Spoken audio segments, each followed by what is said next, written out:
नमस्कार दोस्तों। पत्रकार आशुतोष महोदय को तो आप लोग जानते ही होंगे। ये महोदय हमेशा बीजेपी और मोदी जी को कोसते रहते हैं। हर एक डिबेट में लगभग इनका यही राग रहता है। लेकिन एक डिबेट के दौरान ये महोदय का सामना एक ऐसी वक्ता से हो गई जिनके बातों पे गुस्सा होकर खुद डिबेट छोड़कर भागने लगे। फिर आगे क्या हुआ आप लोग स्वयं देख लीजिए, अंत तक जरूर देखिएगा, बहुत मजा आया। युद्ध में कोई रनर्स अप नहीं होता और अमेरिका और इजराइल की ताकत मिलकर अगर वो बातचीत कर रहे हैं, इसका मतलब साफ है कि दुनिया के सुपर पावर और रीजनल पावर दोनों ने ईरान के सामने सरेंडर किया है। अगर जीत रहे होते या जीत गए होते तो बातचीत की टेबल पे नहीं आते। 5 फैक्टर्स हैं जिसको हमें ध्यान रखना चाहिए। पहली बात, इस युद्ध में अमेरिका पूरी तरीके से एलिनेट हो गया, यहां तक कि उसके नाटो के साथी उसके साथ नहीं है और ट्रंप को कहना पड़ा you are coward and paper tiger. कह रहा तुम मेरी मदद करो हार्मुज को खुलवाने के लिए। नाटो ने मना कर दिया। खुद अमेरिका के अपने आर्मी चीफ को उन्हें सैक करना पड़ा युद्ध के बीच में, साथ में 2 जनरल्स को। क्यों करना पड़ा?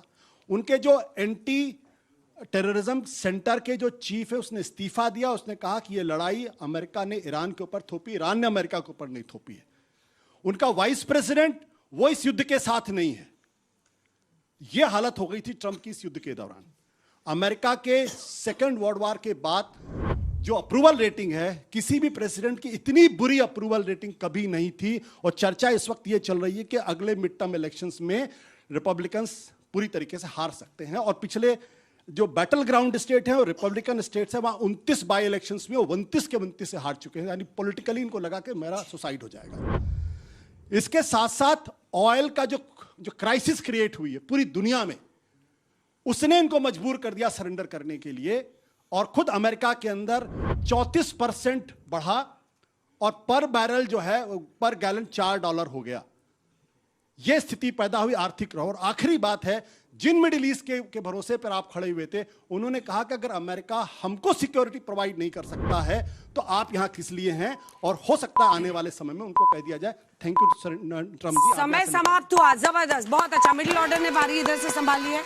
प्रोफेसर अंशु जोशी जी, आपका 2 मिनट का समय इस विषय पर। युद्ध विराम नहीं, ये ट्रंप का सरेंडर है, बोलने का अगेंस्ट द मोशन। समय शुरू होता है। आप सबसे पहले तो हम ये समझें कि ये चाइनीज सरेंडर है। चल गया तो चांद तक नहीं चला तो शाम तक। अभी जब तक बातचीत नहीं हो जाती, दोनों देशों के अपने अपने जो सूत्र हैं उन पर चर्चा नहीं हो जाती, तब तक सीज फायर को हम सीज फायर नहीं मान सकते। दूसरी बात, युद्ध में जब सीज फायर होता है तो उसमें किसी एक देश को हम सरेंडर्ड नहीं मान सकते। ये पूरे युद्ध का एक अध्याय होता है और यही वर्तमान परिप्रेक्ष्य में पश्चिम एशिया में हम होते हुए देख रहे हैं। और ये भी देखें कि 6 अप्रैल के बाद जब ट्रंप ने धमकियां दी कि पूरी तरह से ईरान को बर्बाद कर देंगे, तब अराक्ची की तरफ से यह स्टेटमेंट आया कि हाँ, हम स्ट्रेट ऑफ हॉर्मुज को इमीडिएटली कंप्लीटली खोलने को तैयार हैं। तब जाकर के सीज फायर को ट्रंप ने अनाउंस किया। तो इसे हम अमेरिका का सरेंडर कैसे मान सकते हैं? भगवत गीता के अध्याय 2 में यदि हमें युद्ध को समझना हो तो श्लोक 31 से 40 तक पढ़ते हैं, तब समझ आता है कि युद्ध धर्म के लिए, न्याय के लिए लड़ाया जाता है। लेकिन पश्चिम एशिया में स्थिति बहुत घालमेल है, बहुत कॉम्प्लेक्स है, तो हम किसी एक देश को जीता हुआ, हारा हुआ या ब्लैक या व्हाइट स्पेस में रख करके नहीं देख सकते। वहीं जब हम अर्थशास्त्र में कौटिल्य को पढ़ते हैं तो पता लगता है कि युद्ध के अलग अलग विराम बिंदु और अलग अलग चैप्टर्स होते हैं।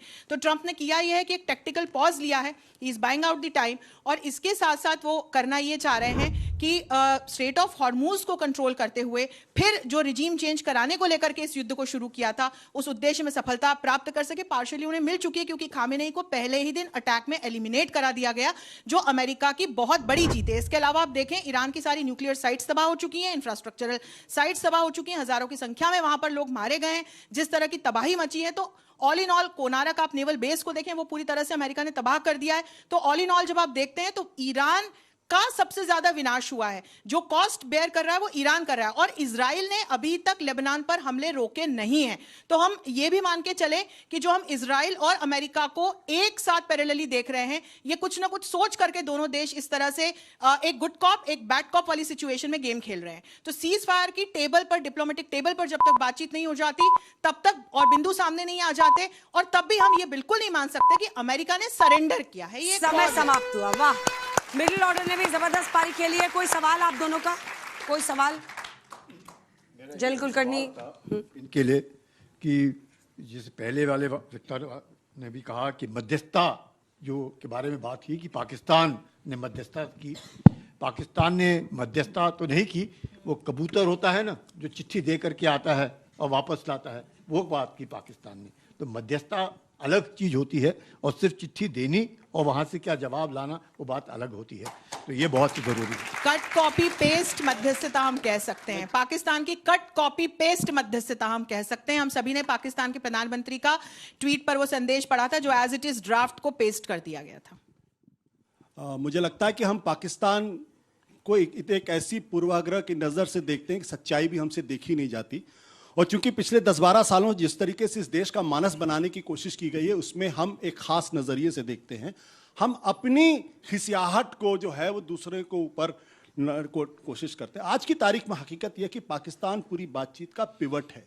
जिस पाकिस्तान को हम और भारत सरकार लगातार एक आतंकवादी देश के तौर पर पेश करने की कोशिश करती रही, हमने डेलीगेशंस भेजे दुनिया को समझाने के लिए, वो पाकिस्तान इस बातचीत में अगर कबूतर भी है, मैं तो पहले तो मैं इस बात से पूरी तरीके से असहमत हूं, अगर कबूतर भी हो, पिवट है इस पूरी बातचीत में, तो कम से कम हमें इतनी सच्चाई तो एक्सेप्ट करनी चाहिए कि आज की तारीख में हमारी जो भूमिका थी वो पाकिस्तान के पास है। भारत दुनिया की उसको विदेश आतंकवादी नीति देश में मानने के लिए तैयार नहीं है। भारत की विदेश एक नीति मिनट में मैडम मैंने आप बीच में नहीं बोला। दुनिया उसको हम जो दुनिया के सबसे बड़े संकट में अगर वो एक शांति दूत की भूमिका निभा रहा है, तो हमारे लिए वाकई में हम अपने विदेश नीति वालों को समझना चाहिए कि हम किस तरीके की विदेश नीति कर रहे हैं। चाइना हमारे साथ नहीं, अमेरिका हमारे साथ नहीं है, हमारे साथ रूस नहीं है, और अब पाकिस्तान चीन भी उसके साथ है, अमेरिका भी उसके साथ है, आप देख लीजिए, और रूस भी उसके साथ। आपको टेररिस्ट नेशन लगता है कि नहीं पाकिस्तान? हम सवाल इस पे कर रहे हैं, मतलब आप भी तो असेसमेंट करेंगे ना as an analyst. Terrorist nation कौन होगा इस युद्ध में? एग्रेसर कौन है? अमेरिका है या ईरान है? अरे हम अपने नजरिए से कह रहे हैं कि हम अमेरिका और ईरान के नजरिए से कह रहे हैं। आप एक आपकी नजर क्या है? इंडिया की नजर क्या है? एक मिनट, इंडिया का स्टैंड क्या है? पहली बात, मतलब आप विषय डिफेंड से कर रहे हैं भटके नहीं। पहली पाकिस्तान बात को, मैं नहीं भटक रही हूं। पहले विषय से नहीं।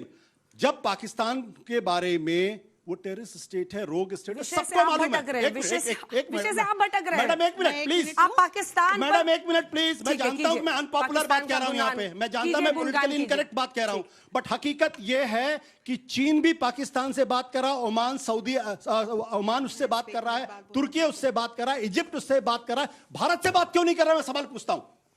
भारत के यहां दिल्ली के अंदर ये टॉक क्यों नहीं हो रही? मैं ये सवाल पूछना चाहता हूं। इसलिए क्योंकि आपकी विदेश नीति पूरी तरीके से फ्लॉप है, असफल है। आपने सारे अंडे इजराइल और अमेरिका के बास्केट में डाल दिए और आपको मालूम नहीं है विदेश नीति। आप बिना किसी कमी के यदि एलपीजी का उपयोग कर पा रहे हैं, आपके यहाँ यदि पेट्रोल और गैस के दाम 1 रुपया नहीं बढ़े, तब जबकि चीन जैसे देशों तक में 60% ऑयल एंड गैस के रेट्स बढ़ चुके हैं। आप दूसरे देशों से एलपीजी के दाम बढ़े नहीं बढ़े हैं? मत बोलिए ना, बढ़े कि नहीं बढ़े हैं? मेरे बीच चीन में 60% तक ऑयल एंड गैस के रेट्स बढ़े हैं। हमारे देश में कितने रेट्स बढ़े हैं? फिलीपींस में 80% तक 60% तक मूल्य वृद्धि हुई है। फिलीपींस में वॉशिंग मशीन पर, गाड़ियों पर, एसी पर रोक लगा दी गई है। यदि ऐसी सिचुएशन में हमारी सरकार हमारे राष्ट्रीय हितों को सुरक्षित रख पाने में सफल रही है, तो वो हमारा नेशनल इंटरेस्ट है, जिस पर हम काम कर रहे हैं। टॉपिक से हट के ट्रंप का पाकिस्तान जैसा देश जो आपकी संसद पे हमला कराता है, मुंबई पे हमला कराता है, पहलगाम पे हमला कराता है, आप उसकी तारीफ कर रहे हैं यहाँ पर खड़े होकर? आपको शर्म आनी चाहिए। मैडम प्लीज, ईरान और पाकिस्तान ये दोनों ऐसे देश हैं जो टेररिस्ट ऑर्गेनाइजेशंस को प्रमोट करते हैं, फंड करते हैं। ये शर्म जैसे शब्दों से बच के कम से कम मैं छोड़ के चला जाऊंगा अगर इस भाषा का इस्तेमाल करेंगे। ठीक है, आपको शर्म नहीं आनी चाहिए। ठीक है, आपको शर्म नहीं आनी चाहिए। ठीक है, आपको शर्म नहीं आनी चाहिए। आपको शर्म आनी चाहिए। मुझे क्यों शर्म आएगी? मुझे क्यों शर्म आएगी? भाषा नियंत्रण कराइए। मुझे क्यों शर्म आएगी? नियंत्रण कराइए, ऐसे नहीं चलेगा। ठीक है, आपको शर्म नहीं आनी चाहिए। ऐसे नहीं चलेगा। चलिए ऐसे नहीं चलेगा ये।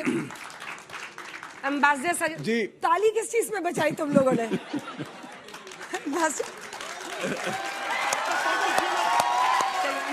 खत्म, bye bye, tata, good bye.